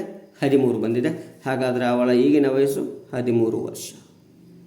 ನೆಕ್ಸ್ಟ್, 100. ಕೊಟ್ಟಿರುವ ಚಿತ್ರದಲ್ಲಿ PQR ಒಂದು ತ್ರಾಪಿಜ್ಯ. ಹಾಗಾದರೆ ಇದೊಂದು ತ್ರಾಪಿಜ್ಯ. ಹಾಗಾದರೆ ತ್ರಾಪಿಜ್ಯ ಅಂದರೆ ಏನು? ಇದು ಸಮಾಂತರವಲ್ಲದ ಚತುರ್ಭುಜ ರೀ. ಸಾರಿ ಪ್ರಶ್ನೆ ಕಾಣ್ತಿಲ್ಲ. ಕೊಟ್ಟಿರುವ ಚಿತ್ರದಲ್ಲಿ PQRS ಒಂದು ತ್ರಾಪಿಜ್ಯ. SP ಸಮಾಂತರ RQ. ಯಾವ್ಯಾವ? SP ಸಮಾಂತರ RQ ಮತ್ತು SP ಲಂಬಾರ್ಧಕ RS. SP ಹೆಂಗೈತಿ? RSಗೆ ಲಂಬಾರ್ಧಕವಾಗಿದೆ. ಕೋನ್ RQP = 120 ಆದರೆ ಕೋನ್ P ಮತ್ತು ಕೋನ್ Rಗಳನ್ನು ಕಂಡುಹಿಡಿಯಿರಿ. ಕೋನ್ P ಮತ್ತು ಕೋನ್ Rಗಳನ್ನು ಕಂಡುಹಿಡಿಯಿರಿ ಅಂತ ಹೇಳಿದಾನೆ. ಹಾಗಾದರೆ ತ್ರಾಪಿಜ್ಯ ಅಂದರೆ ನಾವು ತಿಳ್ಕೊಬೇಕು, ಇದು ಸಮಾಂತರವಲ್ಲದ ಚತುರ್ಭುಜ ಆಗಿದೆ. ಹಾಗಾದರೆ ತ್ರಾಪಿಜ್ಯ ಅಂದರೆ ಏನ್ರಿ ಅಂದ್ರೆ ಚತುರ್ಭುಜದ ಒಂದು ಜೊತೆ ಅಭಿಮುಖ ಬಾಹು ಸಮಾಂತರವಾಗಿರಬೇಕು. ಒಂದು ಜೊತೆ ಅಭಿಮುಖ ಬಾಹು ಏನಾಗಿರಬೇಕು? ಸಮಾಂತರವಾಗಿತ್ತು ಅಂದರೆ ಅದನ್ನು ನಾವೇನು ಕರಿತೀವಿ ಅಂದರೆ ತ್ರಾಪಿಜ್ಯ ಅಂತ ಕರಿತೇವೆ. ಇನ್ನು ತ್ರಾಪಿಜ್ಯದಲ್ಲಿ ಮುಂದೆ ಸಮದ್ವಿಬಾಹು ತ್ರಾಪಿಜ್ಯ ಅಂತ ಬರ್ತದೆ. ಏನು ಅಂದರೆ ತ್ರಾಪಿಜ್ಯದ ಸಮಾಂತರವಲ್ಲದ ಬಾಹುಗಳು ಸಮನಾಗಿದ್ದು ಅಂದರೆ ಅದನ್ನು ಸಮದ್ವಿಬಾಹು ತ್ರಾಪಿಜ್ಯ ಅಂತ ಕರಿತೇವೆ. ನೆಕ್ಸ್ಟ್, ಹಾಗಾದರೆ ಈ ಪ್ರಶ್ನೆ ನೋಡೋಣ. ಕೋನ S = ಏನಿದೆ? 90 ಇದೆ. ಇದು 90 ಆಗುತ್ತೆ, 90. ಇನ್ನು ಇದು 120 ಇದೆ. ಹಾಗಾದರೆ ಇಲ್ಲಿ ನೋಡ್ರಿ, ಇವೆರಡು ಸಮಾಂತರದಾವ ತಿಳಿದಾನ. ಇವೆರಡು ಏನು ತಿಳಿದಾನ? ಸಮಾಂತರದಾವ ತಿಳಿದಾನ. ಹಾಗಾದರೆ ಕೋನ S 90 ಆಗಿದೆ. ಕೋನ S ಎಷ್ಟಾಗಿದೆ? 90 ಆಗಿದೆ. ಇನ್ನು ನೋಡ್ರಿ, ಸಮಾಂತರ ರೇಖೆಗಳನ್ನ ಒಂದು ರೇಖೆಯು ಛೇದಿಸಿದಾಗ ಅಂತರ್ಕೋನಗಳ ಮೊತ್ತ ಎಷ್ಟು ಡಿಗ್ರಿ ಸಮ ಇರಬೇಕು? 180 ಡಿಗ್ರಿ ಸಮ ಇರಬೇಕು. 180 ಡಿಗ್ರಿ ಸಮ ಇರಬೇಕು. ಹೌದಾ? ಹಾಗಾದರೆ ಎಸ್ 90 ಐತಿ ಅಂದರೆ ಆರ್ ಕೂಡ ಎಷ್ಟಾಗ್ತದೆ? 90 ಡಿಗ್ರಿ ಹಾಕಿರಲೇಬೇಕು. 180ರಲ್ಲಿ 90 ಹೋದ್ರೆ 90. ಕೋನ ಆರ್ ಈಕ್ವಲ್ ಟು 90 ಅಂದರೆ ಎರಡನೇ ಕೋನ ಇದೆ, ಕೋನ ಆರ್. ಹಾಗಾದರೆ ಎರಡನೇ ಕೋನ 90 ಎಲ್ಲಿದೆ? ಇಲ್ಲಿದೆ. ಎರಡನೇ ಕೋನ 90, ಇಲ್ಲಿ 80, ಇದು ಅಲ್ಲ. 60, ಇದು ಅಲ್ಲ. 70. ಹಾಗಾದರೆ ಆಪ್ಷನ್ 3 ಸರಿಯಾದ ಉತ್ತರ. 60, 90. ಹಾಗಾದರೆ ಇದು 90 ಆಗುತ್ತೆ, ಇದು 60 ಆಗುತ್ತೆ. ಹಾಗಾದರೆ ಯಾಕಪ್ಪ ಅಂದರೆ ಸಮಾಂತರ ರೇಖೆಗಳನ್ನು ಒಂದು ರೇಖೆಯು ಛೇದಿಸಿದಾಗ ಒಂದೇ ಪಾರ್ಶ್ವದಲ್ಲಿ ಉಂಟಾಗುವ ಅಂತರಕೋನಗಳ ಮೊತ್ತ 180 ಡಿಗ್ರಿ ಸಮ ಐತಿ. ಹಾಗಾದರೆ 180ರಾಗ 90 ಕಳೆದ್ರೆ 90 ಉಳಿಯುತ್ತೆ. ಹಾಗಾದರೆ ಇದು 90 ಆಯಿತು ಅಂದರೆ ಇನ್ನು ಕೋನ ಪಿ ಸರಳವಾಗಿ ಸಿಗ್ತದೆ. ಅದು ಎಷ್ಟಾಗ್ತದೆ ರೀ? 60 ಆಗುತ್ತೆ. ಕೋನ ಪಿ ಕೋನ ಆರ್ 60, 90. ಆಪ್ಷನ್ 3. ಇನ್ನು ದ್ವಾದಶ ಗಣದಲ್ಲಿರುವ ಶೃಂಗ ಬಿಂದುಗಳ ಸಂಖ್ಯೆ. ದ್ವಾದಶ ಶೃಂಗ ಅಂದ್ರೆ ದ್ವಾದಶ ಅಂದರೆ ಎಷ್ಟು ರೀ? 12. ಹಾಗಾದ್ರೆ ಇಲ್ಲಿ 12 ಭುಜದ ಆಕೃತಿ ಒಳಗಡೆ ನಾವು 12 ಶೃಂಗವನ್ನು ನೋಡ್ತೇವೆ. ಹೆಚ್ಚಿಗೆ ನೋಡಕ್ಕೆ ಬರಲ್ಲ. ಪಂಚಭುಜಾಕೃತಿ ಅಂದರೆ 5 ಶೃಂಗಗಳು, ಸಪ್ತಭುಜಾಕೃತಿ ಅಂದರೆ 6 ಶೃಂಗಗಳು, ದಶಭುಜಾಕೃತಿ ಅಂದರೆ 10 ಶೃಂಗಗಳು. ಹಾಗಾದರೆ ದ್ವಾದಶ ಗಣದಲ್ಲಿರುವಂತಹ ಶೃಂಗ ಬಿಂದುಗಳ ಸಂಖ್ಯೆ ಎಷ್ಟು ಅಂದರೆ 12. ಎಸ್ ನೋಡ್ರಿ, ದ್ವಾದಶ ಗಣದಲ್ಲಿರೋ ಶೃಂಗ ಬಿಂದುಗಳ ಸಂಖ್ಯೆ ಅಂತೇವೆ. ಸೊ ಇಲ್ಲಿ ದ್ವಾದಶ ಬಹುಭುಜಾಕೃತಿಯ ಶೃಂಗ ಬಿಂದುಗಳ ಸಂಖ್ಯೆ. ಗಣದಲ್ಲಿಯೂ ಮತ್ತು ಭುಜದಲ್ಲಿಯೂ ಕೂಡ ಎಷ್ಟು ಶೃಂಗಗಳದಾವ ಅಂದರೆ 12 ಶೃಂಗಗಳದಾವ. ನೆಕ್ಸ್ಟ್, ಒಂದು ಶಂಕುವಿನ ಪಾದದ ತ್ರಿಜ್ಯ 14 ಸೆಂಟಿಮೀಟರ್, ಅದರ ವಕ್ರ ಮೇಲ್ಮೈ ವಿಸ್ತೀರ್ಣ 220 ಸೆಂಟಿಮೀಟರ್ ಆದರೆ ಅದರ ಓರೆ ಎತ್ತರ. ಹಾಗಾದ್ರೆ ಶಂಕುವಿನ ಚಿತ್ರವನ್ನು ತೆಗೆಯೋಣ. ಇಲ್ಲಿ ಪಾದದ ತ್ರಿಜ್ಯ ಕೊಟ್ಟಿದ್ದಾನೆ 14 ಸೆಂಟಿಮೀಟರ್. ಇನ್ನು ಓರೆ ಎತ್ತರ ಅಂದರೆ ಇದು ರೀ. ಅಂದರೆ ತ್ರಿಜ್ಯ ಮತ್ತು ಆ ಶಂಕುವಿನ ಮೇಲಿರುವಂತಹ ತುದಿಯ ಯಾವುದು ಮೇಲ್ಮೈ ವಿಸ್ತೀರ್ಣದ ಓರೆ ಎತ್ತರ. ಹಾಗಾದರೆ ಸೂತ್ರ ಗೊತ್ತಿದೆ, ಏನು ಅಂದರೆ πr/l. ಏನ್ರಿ? πr/l. ಹಾಗಾದರೆ ಇಲ್ಲಿ ವಕ್ರ ಮೇಲ್ಮೈ ವಿಸ್ತೀರ್ಣ ಕೊಟ್ಟಿದ್ದಾನೆ 220. π 22 7 ಆರ್ 14. ಸೊ ಓರೆ ಎತ್ತರ ಗೊತ್ತಿಲ್ಲ. 7 1 7 2 14, 22 1 22 1 22 10 210, 2 1 2 5. ಸೊ 5 = ಏನು? ಎಲ್. ಹಾಗಾದರೆ ಎಲ್ ಅಂದರೆ ಎಷ್ಟು? ಓರೆ ಎತ್ತರ 5 ಸೆಂಟಿಮೀಟರ್. ಸರಿಯಾದ ಉತ್ತರ ಆಪ್ಷನ್ 4. ಎಷ್ಟು? 5 ಸೆಂಟಿಮೀಟರ್. ನೆಕ್ಸ್ಟ್ ನೋಡ್ರಿ, ಒಂದು ಗೋಳದ ಮೇಲ್ಮೈ ವಿಸ್ತೀರ್ಣ 616 ಸೆಂಟಿಮೀಟರ್ ಸ್ಕ್ವೇರ್ ಆದರೆ ಅದರ ಘನಫಲ ಕಂಡುಹಿಡಿಯಿರಿ. ಹಾಗಾದರೆ ಒಂದು ಗೋಳದ ಮೇಲ್ಮೈ ವಿಸ್ತೀರ್ಣ, ಗೋಳದ ಮೇಲ್ಮೈ ವಿಸ್ತೀರ್ಣ ಸೂತ್ರ 4πr². ಇನ್ನು ಗೋಳದ ಘನಫಲ ಏನ್ರಿ? 4/3 πr³. ಸೊ ಇದನ್ನೇ ಒಂದು ಸ್ವಲ್ಪ ಬದಲಾವಣೆ ಮಾಡ್ತಾ ಇದ್ದೇನೆ ನೋಡ್ರಿ. 4πr² ಇಂಟು r/3 ಅಂತ ಬರಿಬೋದಲ್ಲ? ರೈಟ್. ಹಾಗಾದರೆ ನೆಕ್ಸ್ಟ್ ಏನೇನು ಆಗ್ತದೆ ನೋಡೋಣ. ಸ್ವಲ್ಪ ಬಿಡಿಸ್ತಾ ಇದ್ದು ಹೋಗ್ತೀನಿ ನೋಡ್ರಿ. ಗೋಳದ ಮೇಲ್ಮೈ ವಿಸ್ತೀರ್ಣ 616 = 4π 22 7 ಇಂಟು r² ಗೊತ್ತಿಲ್ಲ. r² ಬಿಡಿಸೋಣ. ಹಾಗಾದ್ರೆ ನೋಡ್ರಿ, 7 ಆ ಕಡೆ ಗುಣಾಕಾರ ಹೋಗ್ತದೆ. 22 1 ಅಥವಾ 4 1 454 154. 22 1 22 7 154. ಸೊ 7 ಈ ಕಡೆ ಭಾಗಾಕಾರ ಹೋಗ್ತದೆ, ಗುಣಾಕಾರ ಆಗ್ತದೆ. 7 × 7 = r². ಹಾಗಾದರೆ 7² = r². ಹಾಗಾದರೆ r ಅಂದರೆ ಎಷ್ಟು ಅಂದಂಗೆ ಐತ್ರಿ? 7. ಇನ್ನು ಹಾಕ್ತಾ ಇದ್ದೀನಿ ರೀ ಬೆಲೆಯನ್ನು. 4πr² ಅಂದರೆ ಸಿಕ್ಕಿದೆ. 4πr² ಎಷ್ಟಿದೆ? ಗೋಳದ ಮೇಲ್ಮೈ ವಿಸ್ತೀರ್ಣ 616 ಇಂಟು ತ್ರಿಜ್ಯ 7 ಬಂದಿದೆ ಭಾಗಲೆ 3. ಸೊ ಈ ಎರಡೂ ಗುಣಾಕಾರ 616 ಭಾಗಲೆ 7 616 ಇಂಟು 7 ಭಾಗಲೆ 3. ಸೊ ಇವುಗಳನ್ನು ನಾವೇನು ಮಾಡ್ಬೋದು ರೀ ಅಂದ್ರೆ ಸಂಕ್ಷಿಪ್ತ ರೂಪದಲ್ಲಿ ತಂದಾಗ ನೋಡಿರಿ 6 3 1 3 2 6. ಸೊ 3 ಮ್ಯಾಗೆ ಒಂದು ಹೋಗಲ್ಲ ಅಂದ್ರೆ ನೆಕ್ಸ್ಟ್ ಸ್ಥಾನ ಬರಬೇಕು, 0 ಕೊಟ್ಕೋಬೇಕು. 16 3 5 15 1 ಉಳಿತು, 10 ಬಿಂದು 10 ಆಯಿತು, 3 3 ಹಾಗೆ ಉಳಿತಾ ಹೋಗ್ತದೆ 3 3 3. ಸೊ ನೆಕ್ಸ್ಟ್ ಅದನ್ನು ಗುಣಾಕಾರ ಮಾಡಿದಾಗ 3 7 21 2 ಉಳಿತು, 3 21 2 23 2 ಉಳಿತು, 3 21 2 23 2 ಉಳಿತು, 7 3 15 ಸಾರಿ 7 5 35 7 5 35 1 2 37. ನೆಕ್ಸ್ಟ್ 7 2 14 ಎಷ್ಟು ಸ್ಥಾನ ಬಿಟ್ಟು 3 ಸ್ಥಾನ ಬಿಟ್ಟು ಬಂದು ಕೊಟ್ಕೊಳ್ಳೋಣ.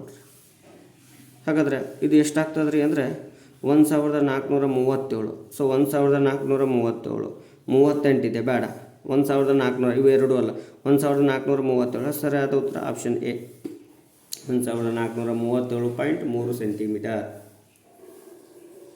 ನೆಕ್ಸ್ಟ್ ಎನ್ ಎಂಬುದು ಒಂದಕ್ಕಿಂತ ದೊಡ್ಡದಿರುವ ಒಂದು ಪೂರ್ಣ ಸಂಖ್ಯೆ. ಹಾಗಾದರೆ n² ಇಂಟು ಬ್ರಾಕೆಟ್ n² - 1 ಇನ್ನೂ ಯಾವಾಗಲೂ ಭಾಗಿಸುವ ಸಂಖ್ಯೆ ಅಂದ್ರೆ ಭಾಗಾಕಾರ ಮಾಡುವಂಥ ಸಂಖ್ಯೆ ಅದು ಕೇಳ್ತಿದ್ದಾನೆ ರೀ.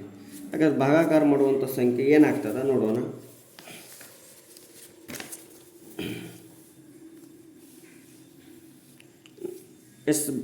ಬೆಲೆಯ ನಂಬರ್ ಗೊತ್ತಾಯಿದೆ ನೋಡಿರಿ.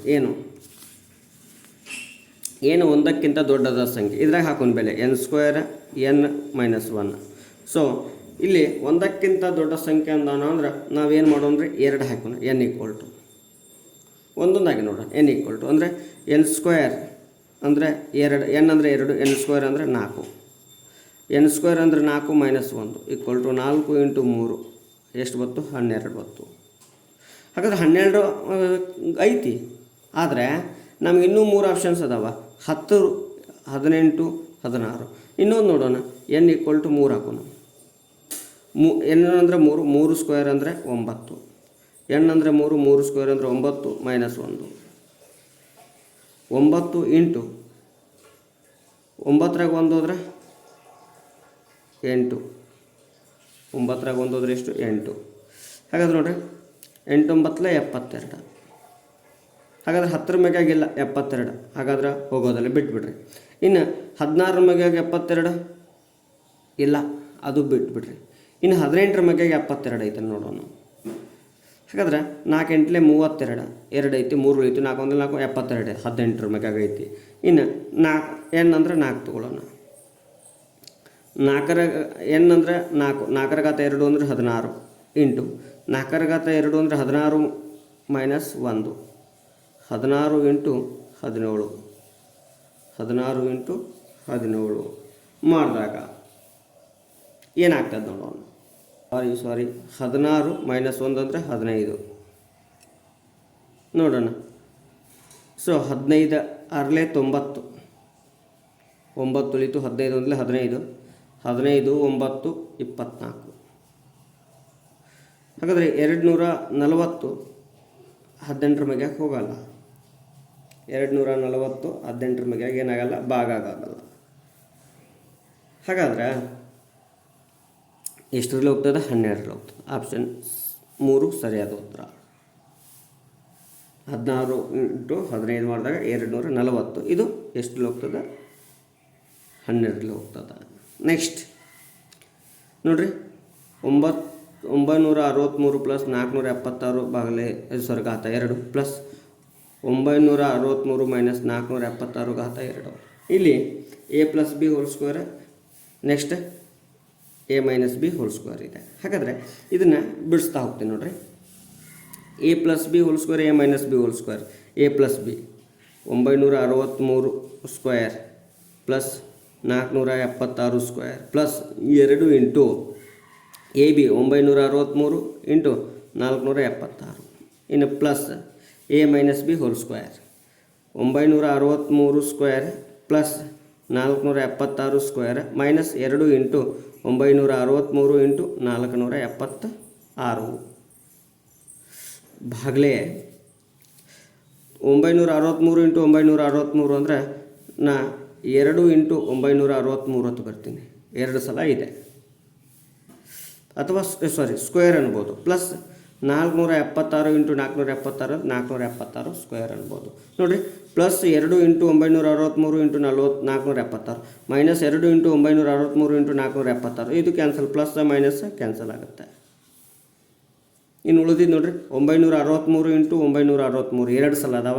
ಹಾಗಾದರೆ 2 into 963 square plus 476 square 476 square 2 ಅದಾವ. 2 ಇಂಟು 476 ಸ್ಕ್ವೇರ್ ಭಾಗಲೇ 963 ಸ್ಕ್ವೇರ್ ಪ್ಲಸ್ 476 ಸ್ಕ್ವೇರ್. ಇಲ್ಲಿ 2 ಎಂಬುದು ಸಾಮಾನ್ಯ ಪದ ಐತಿ, ಸೊ 2 ಸಾಮಾನ್ಯ ಪದ ತೆಗಿತೀನಿ ರೀ. ಇಂಟು 963 ಸ್ಕ್ವೇರ್ ಪ್ಲಸ್ 476 ಸ್ಕ್ವೇರ್ ಭಾಗಲೇ 963 square plus 476 square. So 2 option ಛೇದ ಅಂಶ ಕ್ಯಾನ್ಸಲ್ ಮಾಡ್ಬೋದು. ಹಾಗಾದರೆ ಉಳಿದಿದ್ದೆಷ್ಟು 2. ಹಾಗಾದರೆ 2 ಭಾಗಲೇ 1 ಅಂತ ಉಳಿಯುತ್ತೆ, ಅಂದರೆ ಒಂದೇ ಅರ್ಥ ಹೊಡಿತೇವೆ. ಸೊ 2 ಉಳಿಯಿತು. ಹಾಗಾದರೆ ಸರಿಯಾದ ಉತ್ತರ ಯಾವುದು? ಆಪ್ಷನ್ 1 2 ಆಗಿದೆ. ಆಪ್ಷನ್ 1 ಎಷ್ಟಾಗಿದೆ? 2 ಆಗಿದೆ. ನೆಕ್ಸ್ಟ್ ನೋಡಿದಾಗ ಎ ಮತ್ತು ಬಿ 2 ಸಂಖ್ಯೆಗಳ ಮ ಸಹ 5 ಮತ್ತು ಅವುಗಳ ಲ ಸಹ 20. ಹಾಗಾದರೆ ಎ ಮತ್ತು ಬಿಗಳ ಗುಣಲಬ್ಧ ನೋಡಿರಿ, ಇದು SSLC ಒಳಗಡೆ ಐತೆ. ಏನು ಅಂದರೆ 2 ಸಂಖ್ಯೆಗಳ ಗುಣಲಬ್ಧ ಅವುಗಳ ಮ ಸ ಅ ಮತ್ತು ಲ ಸ ಅ ಗುಣಲಬ್ಧಕ್ಕೆ ಸಮನಾಗಿರ್ತದೆ. ಮ ಸ ಅ ಮತ್ತು ಲ ಸ ಅಗಳ ಗುಣಲಬ್ಧಕ್ಕೆ ಸಮ. ಏನು?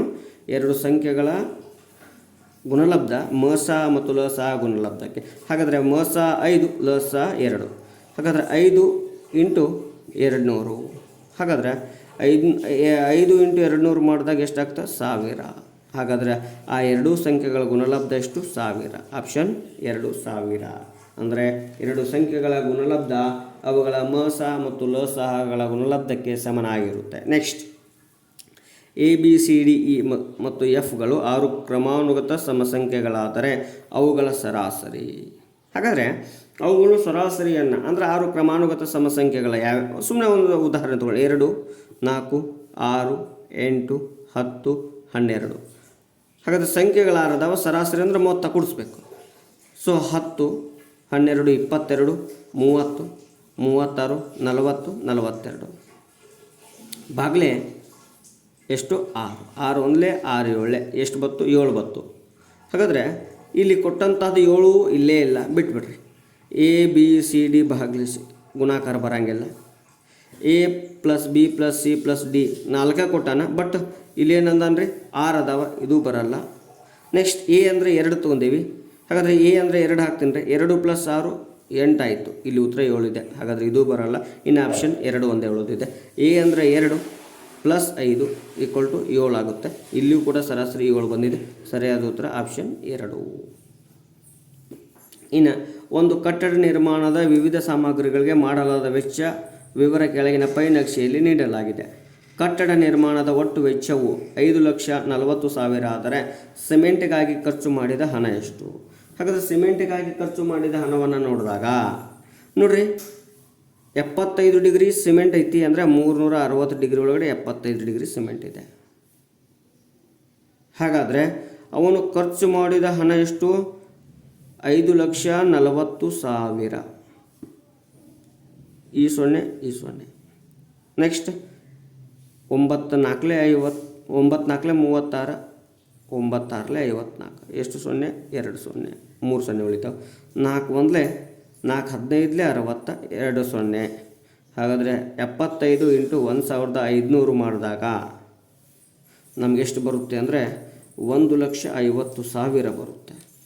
1,50,000 ಬರುತ್ತೆ. ನೆಕ್ಸ್ಟ್ ಪ್ರಶ್ನೆಯನ್ನು ನೋಡೋಣ. 1,50,000 ಬರೋದಲ್ಲ, ಎಷ್ಟು ಬರ್ತದಂದರೆ 1,12,500 ಬರುತ್ತೆ. 1,12,500 ಆಪ್ಷನ್ ಎ ಸರಿಯಾದ ಉತ್ತರ. ಸೊ ಅವಸರ ಮಾಡದೆ ಒಂದು ಸ್ವಲ್ಪ ವಿಚಾರ ಮಾಡಿದಾಗ ಸರಿಯಾಗಿ ಸಿಗುತ್ತಾರೆ. ಸೊ 1,12,500 ಸರಿಯಾದ ಉತ್ತರ. ಆಪ್ಷನ್ 4 ಅಲ್ಲ, ಆಪ್ಷನ್ 1 ಆಗಿದೆ. ನೆಕ್ಸ್ಟ್ ಒಂದು ಆಯತದ ಸುತ್ತಳತೆ 20 ಸೆಂಟಿಮೀಟರ್ ಆಗಿದೆ. ಅದರ ಉದ್ದವು ಅಗಲದ 5/3 ಇದ್ದರೆ ಆಯತದ ಅಗಲ ಕೆಳೆಯೋಣ. ಹಾಗಾದ್ರೆ ಆಯತದ ಸುತ್ತಳತೆ ಸೂತ್ರ ಗೊತ್ತು. ಆಯತದ ಸುತ್ತಳತೆ ಸೂತ್ರ 2 ಇಂಟು ಉದ್ದ ಪ್ಲಸ್ ಅಗಲ. ಹಾಗಾದರೆ ಇಲ್ಲಿ ಸುತ್ತಳತೆ 20 ಈಕ್ವಲ್ ಟು ಈ 2 ಗುಣಾಕಾರದ ಕಡೆ ಬಂದರೆ ಭಾಗಾಕಾರ ಆಗುತ್ತೆ. ಇನ್ನು ಉದ್ದ ಪ್ಲಸ್ ಅಗಲ ನೋಡ್ರಿ, ಅಗಲದ 3/5 5/3 ಯಾವುದು ಉದ್ದ. ಹಾಗಾದರೆ ಉದ್ದ 3/5 ಆಯಿತು ಅಂದರೆ ನಾವು ಸರಳವಾಗಿ ಕಂಡುಹಿಡಬಹುದು. ಏನು ಅಂದರೆ ಒಂದು ಅಗಲ ಎಕ್ಸ್ ಆಗಿರಲಿ, ಹಾಗಾದರೆ ಉದ್ದ ಎಕ್ಸ್ ಇಂಟು 5/3 2 1 2 10 ಎಷ್ಟು ಉಳೀತು 10. 3 into X 3x ಭಾಗಲೆ 5 plus X.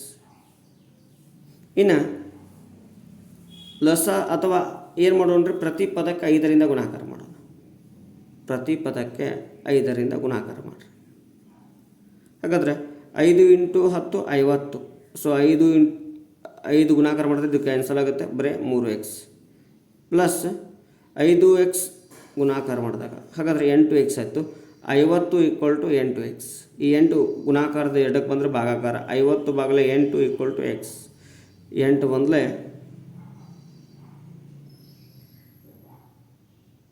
8 6 48. 8 1 8 6 48. ಹಾಗಾದರೆ ಎಷ್ಟು ಉಳೀತು? 2 ಉಳೀತು. 10 ಬಿಂದು 20 ಆಯಿತು. 8 2 16. 4 ಉಳೀತು. 40 ಆಗುತ್ತೆ. 8 5. ಹಾಗಾದರೆ 6.25 ಸರಿಯಾದ ಉತ್ತರ 6.25. ಏನು ರೀ ಇದು? ಉದ್ದ ಕೇಳ್ಯಾನ. ಸೊ ಅಗಲ ಕೇಳಿದಾನ್ರಿ ಅವ. ಈಗ ನಮ್ಗೆ ಎಕ್ಸ್ ಅಂದರೆ ಯಾವುದು? ಅಗಲ ಎಷ್ಟು? 6.25 ಸೆಂಟಿಮೀಟರ್. ಉದ್ದ ಕೇಳಿದಪ್ಪ ಅಂದರೆ ಮತ್ತೆ ನಾವು ಕಂಡುಹಿಡಿಬೋದು. ಆದರೆ ಏನು ಕೇಳಿದಾನ್ರಿ? ಅಗಲ ಕೇಳಿದಾನ 6.25. ನೆಕ್ಸ್ಟ್ 4 ಅಂದರೆ ಗುಣಾಕಾರ. ಇಲ್ಲಿ ನೋಡಿರಿ, 43 ಇಂಟು 100 1 ಭಾಗಲೆ 86 1/86 ಅಂಶ. ಸೊ ಈ ಭಾಗಾಕಾರ ವ್ಯತ್ಕ್ರಮ ಆಗ್ತದೆ. ಯಾಕಂದರೆ ಛೇದವನ್ನು ಗುಣಾಕಾರ ಮಾಡೋಕೆ, ಇದು ಭಾಗಾಕಾರ ಮಾಡೋಕ್ಕೆ ಬರಲ್ಲ. ಅದಕ್ಕೋಸ್ಕರ ಭಾಗಾಕಾರ ಚಿಹ್ನೆ ಗುಣಾಕಾರ ಆಗುತ್ತೆ, ಅದು ವ್ಯತ್ಕ್ರಮ ರೂಪ ಆಗ್ತದೆ. 14 ಭಾಗಲೆ 1 ಇಂಟು 2 7 ಅಂಶ ಪ್ಲಸ್ 9 4 ಅಂಶ ಮೈನಸ್ 1 4 ಅಂಶ. ಇನ್ನು ಮೊದಲು ಗುಣಾಕಾರ ಮಾಡಬೇಕಂತ ಹೇಳಿವ್ರಿ. ರ ಪದವನ್ನು ಗುಣಾಕಾರ ಮಾಡಬೇಕು ಅಂದರೆ ಅದನ್ನು ಬಿಡಿಸ್ತಾ ಹೋಗ್ತೀನಿ ನೋಡಿರಿ. ರ ಅಂದರೆ ಗುಣಾಕಾರ. ಮೊದಲಿಗೆ ರ ಅಂದರೆ ಗುಣಾಕಾರ. ಹಾಗಾದರೆ ನೋಡಿರಿ, ರ ಅಂದರೆ ಗುಣಾಕಾರ ಐತಿ. 43 ಭಾಗಲೆ 86 43 ಇಂಟು 1 86 ಇಂಟು 14 ಭಾಗಲೆ 1 ಇಂಟು 2 7 ಅಂಶ ಪ್ಲಸ್ 9 4 ಅಂಶ ಮೈನಸ್ 1 4 ಅಂಶ. 43 1 43 2 1 2 1 7 1 7 2 ಎಷ್ಟು ಉಳೀತು? 2 ಪ್ಲಸ್ 9 4 ಅಂಶ ಮೈನಸ್ 1 4 ಅಂಶ. ಛೇದದಲ್ಲಿ ಏನಿಲ್ಲ ಅಂದ್ರೆ 1 ಇರುತ್ತೆ, ಲಸ ತೆಗೀರಿ. 4 4 1 1 4 2 8 ಪ್ಲಸ್ 9 ಮೈನಸ್ 1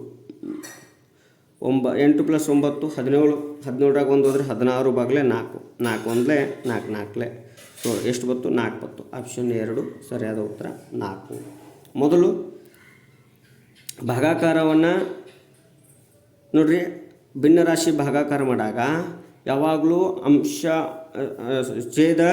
ಛೇದವನ್ನು ಭಾಗಾಕಾರ ಮಾಡೋಕ್ಕೆ ಬರಲ್ಲ. ಅದಕ್ಕೋಸ್ಕರ ನಾವೇನು ಮಾಡ್ತೀವಿ ಅಂದರೆ ಬಲ ಪದವನ್ನು ವ್ಯತ್ಕ್ರಮ ರೂಪಕ್ಕೆ ತೊಗೊಂಬರ್ತೇವೆ. 14 ಅಂಶ ಇದ್ದಿದ್ದು 14 1 ಅಂಶ ಆಗುತ್ತೆ. ಭಾಗಾಕಾರ ಚಿಹ್ನೆ ಗುಣಾಕಾರ ಆಗ್ತದೆ. ನೆಕ್ಸ್ಟ್ ಶ್ರಾವ್ಯಾಳು 3.34 kg ಗೋಧಿ 75 ಪಾವತಿಸಿದರೆ 1 kg ಗೋಧಿ ಪಾವತಿಸಿದರೆ ಮೊತ್ತ. ನೋಡಿರಿ, ಇದನ್ನು ಮೊದಲು ಏನು ಮಾಡೋಣ ಅಂದ್ರೆ ಭಿನ್ನರಾಶಿ ರೂಪಕ್ಕೆ ಮಿಶ್ರ ಇದ್ದಿದ್ದು ವಿಷಮ ಭಿನ್ನರಾಶಿ ತಗೋಣ. 4 3 12 12 ಪ್ಲಸ್ 15 15 4 ಅಂಶ 15 4 ಅಂಶ. ಕೆ ಜಿಗೆ ಎಷ್ಟಿದೆ? 75 ರೂಪಾಯಿ ಇದೆ. 15 4 ಅಂಶಕ್ಕೆ ಎಷ್ಟು? ಕೆ ಜಿಗೆ 75 ರೂಪಾಯಿ ಇದೆ. ಹಾಗಾದರೆ ನಮಗೆ ಎಷ್ಟು ಬೇಕಾಗಿದೆ? 1 kg ಬೇಕಾಗಿದೆ. 1 kg ಬೆಲೆ ಬೇಕು. ಇನ್ನು ಓರೆಗುಣ 1 × 75 ಸೊ 4/15 ಆಗುತ್ತೆ. ಇದು ವ್ಯತ್ಕ್ರಮ ಆಗ್ತದೆ. 15 ಅಂದರೆ 15 5 75, 5 4 20. ಹಾಗಾದರೆ 1 kg ಬೆಲೆ ಎಷ್ಟು ರೂಪಾಯಿ? 20 ರೂಪಾಯಿ. 1 kg ಬೆಲೆ ಎಷ್ಟು ರೂಪಾಯಿ ರೀ? 20 ರೂಪಾಯಿ. ಹಾಗಾದರೆ ಸರಿಯಾದ ಉತ್ತರ ಆಪ್ಷನ್ 1. ನೆಕ್ಸ್ಟ್, ಪಿ ಅಕ್ಷರ ಪ್ಲಸ್ಸನ್ನು ಕ್ಯೂ ಅಕ್ಷರ ಪ್ಲಸ್ಸನ್ನು ಪಿ ಅಕ್ಷರ ಪ್ಲಸ್ಸನ್ನು ಕ್ಯೂ ಅಕ್ಷರ ಭಾಗಾಕಾರವನ್ನು ಆರ್ ಅಕ್ಷರ ಗುಣಾಕಾರವನ್ನು ಸೂಚಿಸಿದರೆ ಇಲ್ಲಿ ಇರುವಂಥ ಬೆಲೆ ಕಂಡುಹಿಡಿಯಿರಿ ಅಂತ ಹೇಳ್ತಾನೆ ನೋಡ್ರಿ. 18 ಇಲ್ಲಿ ಕ್ಯೂ ಇದೆ. ಕ್ಯೂ ಅಂದರೆ ಭಾಗಾಕಾರ. 6 ಪಿ ಅಂದರೆ ಸಂಕಲನ. 2 ಆರ್ ಅಂದರೆ ಗುಣಾಕಾರ. 5. ಹಾಗಾದರೆ ಮೊದಲು ಭಾಗಾಕಾರ ಕ್ರಿಯೆ ಮಾಡೋಣ. 6 18ಕ್ಕೆ ಭಾಗಿಸ್ರಿ. 6 3 18 ಪ್ಲಸ್ 2 5 10 ಎಷ್ಟಾಯಿತು? 13 ಆಯಿತು. ನೋಡಿರಿ, ಮೊದಲು ಭಾಗಾಕಾರ ಆಮೇಲೆ ಗುಣಾಕಾರ. ಹಾಗಾದ್ರೆ 6 1 6 3 3 ಪ್ಲಸ್ಗೆ ಪ್ಲಸ್ 2 5 10 10 ಪ್ಲಸ್ 3 13. ಸರಿಯಾದ ಉತ್ತರ ಎಷ್ಟು? 13. ಬಾಡ್ಮೋಸ್ ನಿಯಮದ ಪ್ರಕಾರ. ನೆಕ್ಸ್ಟ್, ಗುಣಾಕಾರ ಎಂದರೆ ಸಂಕಲನ.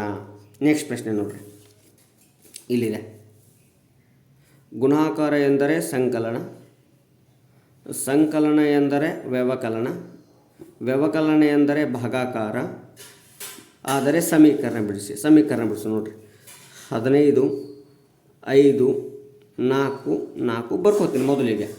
ಒಂದೊಂದಾಗಿ ಬಿಡಿಸೋಣ್ರಿ. ಇಲ್ಲಿ ಏನೈತಿ? ವ್ಯವಕಲನ ಇದೆ ನೋಡಿರಿ. ಗುಣಾಕಾರ ಎಂದರೆ ಸಂಕಲನ. ಹಾಗಾದರೆ 5 × 4 ಇಲ್ಲಿ ಗುಣಾಕಾರ ಇದ್ದಿದ್ದು ಸಂಕಲನ ಆಗ್ತದೆ. ನೆಕ್ಸ್ಟ್, ಸಂಕಲನ ಎಂದರೆ ವ್ಯವಕಲನ. 4 + 4 ಇದು ವ್ಯವಕಲನ. ವ್ಯವಕಲನ ಎಂದರೆ ಗುಣಾಕಾರ. ಹಾಗಾದ್ರೆ ಮೊದಲು ಗುಣಾಕಾರ ಮಾಡಬೇಕು.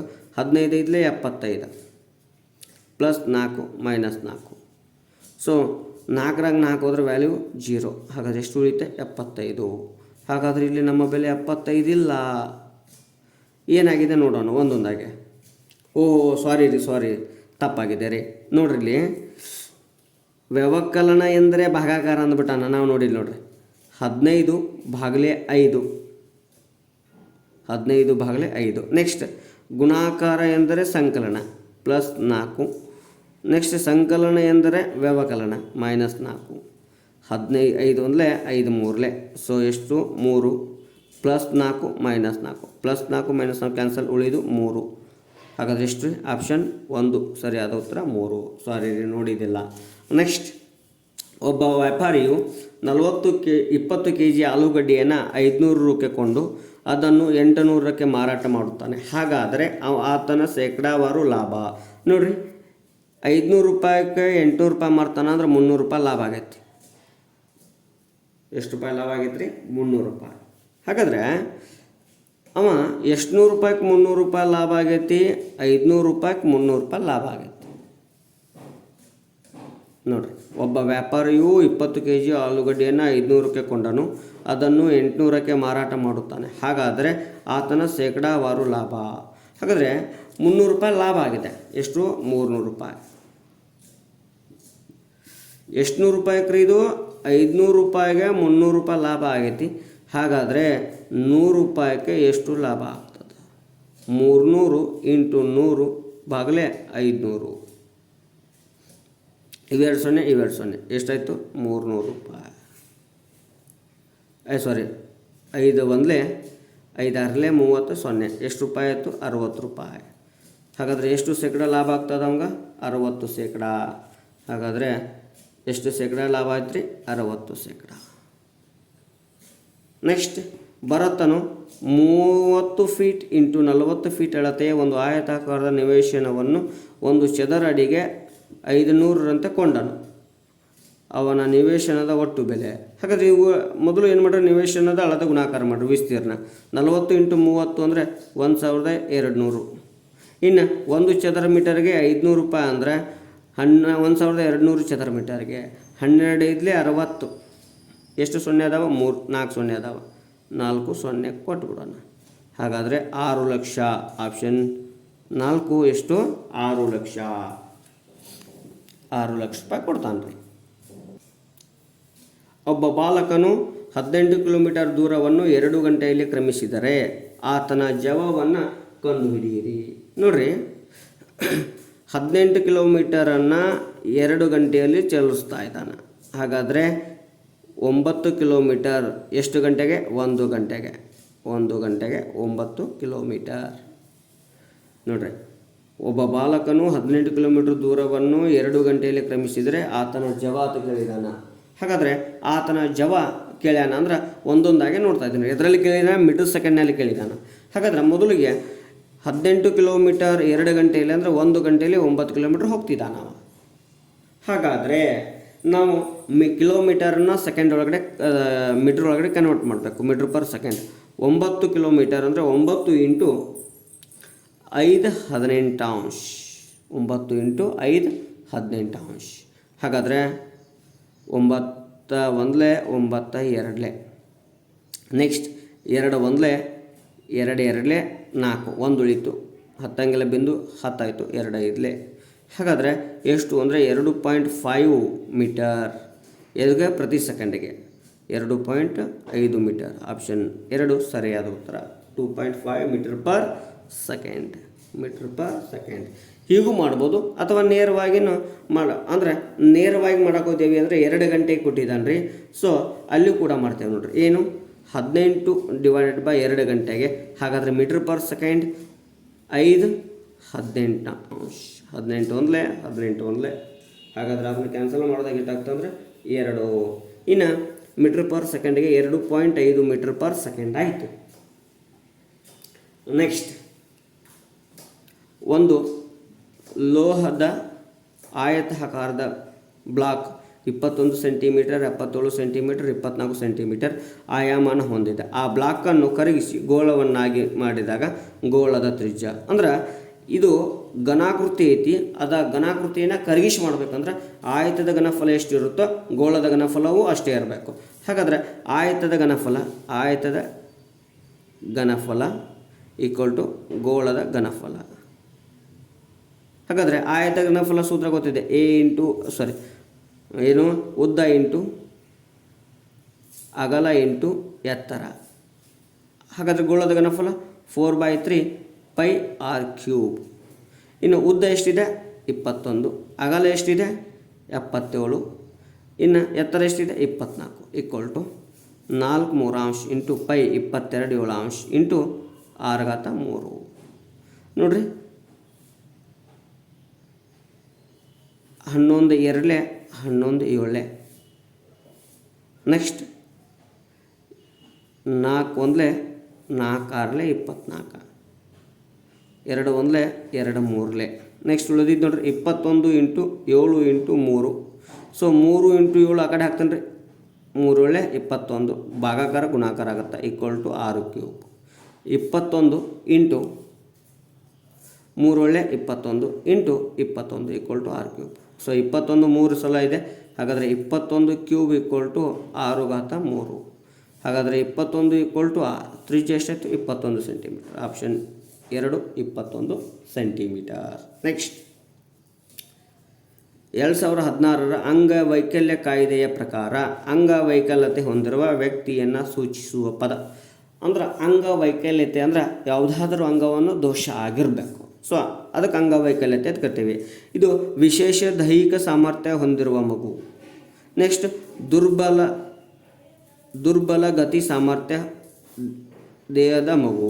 ಅಂದರೆ ದುರ್ಬಲ ಗತಿ ಸಾಮರ್ಥ್ಯ ದೇಹದ ಮಗು ಅಂದ್ರೆ ಸಾಮರ್ಥ್ಯವನ್ನು ದುರ್ಬಲವಾಗಿರಲ್ಲ, ಒಂದು ಏನೂ ಇರಲ್ಲಪ್ಪ, ಅವನಲ್ಲಿ ಒಂದು ಸಾಮರ್ಥ್ಯ ಹೆಚ್ಚಿರ್ಬೋದು. ಅದಕ್ಕೇನು ಸಂಬಂಧ ಐತ್ರಿ? ಇದು ಸಾಧ್ಯ ಇಲ್ಲ. ಇನ್ನು ನಿಧಾನಗತಿ ಸಾಮರ್ಥ್ಯ, ನಿಧಾನಗತಿ ಅವಶ್ಯಕತೆ ಬರಲ್ಲ. ಇನ್ನು ಅಸಮರ್ಥತೆಯ ಹೊಂದಿರೋ ಮಗು. ಅಸಮರ್ಥತೆ ಅನ್ನೋಕೆ ಬರಂಗಿಲ್ಲ. ಬುದ್ಧಿಮಾಂದ್ಯ ಇತ್ತಂದ್ರೆ ಅಸಮರ್ಥತೆ. ಬಟ್ ಅವ್ನು ಬರೀ ಏನಂದ್ರೆ ಅಂಗವೈಕಲ್ಯತೆ ಅಂದಾನಂದ್ರೆ ವಿಶೇಷ ದೈಹಿಕ ಸಾಮರ್ಥ್ಯ ಹೊಂದಿರೋ ಮಗು. ಅಂದ್ರೆ ಒಂದು ವಿಶೇಷತೆ ಇರ್ತದೆ ಅವನ ದೈಹಿಕ ಶಕ್ತಿಯಲ್ಲಿ. ಅದಕ್ಕೆ ವಿಶೇಷ ದೈಹಿಕ ಸಾಮರ್ಥ್ಯ ಹೊಂದಿರುವಂಥ ಮಗುವನ್ನು ನಾವು ಕರಿತೇವೆ. ನೆಕ್ಸ್ಟ್, ಶೈಕ್ಷಣಿಕ ವ್ಯವಸ್ಥೆಯಲ್ಲಿ ಕಲಿಕಾ ಸಮನ್ವಯ ತರಗತಿಯ ಪ್ರಮುಖ ಕೇಂದ್ರವಾಗಿರಿಸುವುದು.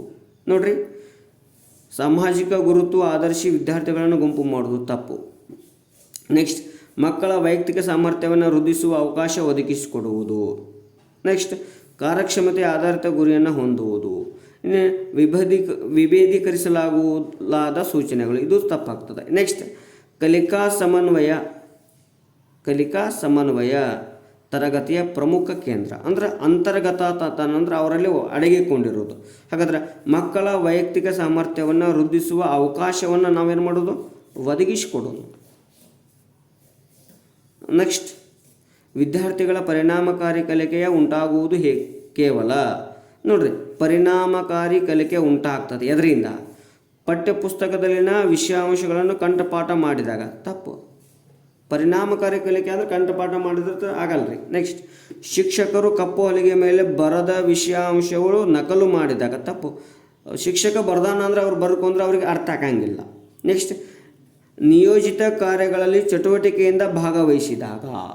ನೋಡೋಣ, ಇದು ಅಂದರೆ ಚಟುವಟಿಕೆಯಲ್ಲಿ ತೊಡಗಿಸ್ಕೊಳ್ಬೇಕು. ನೆಕ್ಸ್ಟ್ ಪಾಯಿಂಟ್ ನೋಡೋಣ, ತರಗತಿಯಲ್ಲಿ ನಡೆದ ಎಲ್ಲ ಘಟನೆಗಳು ಶಿಕ್ಷಕನ ನಿಯಂತ್ರಣದಲ್ಲಿದ್ದಾಗ ವಿದ್ಯಾರ್ಥಿಗಳ ಕಲಿಕೆ ಆಗಲ್ಲ.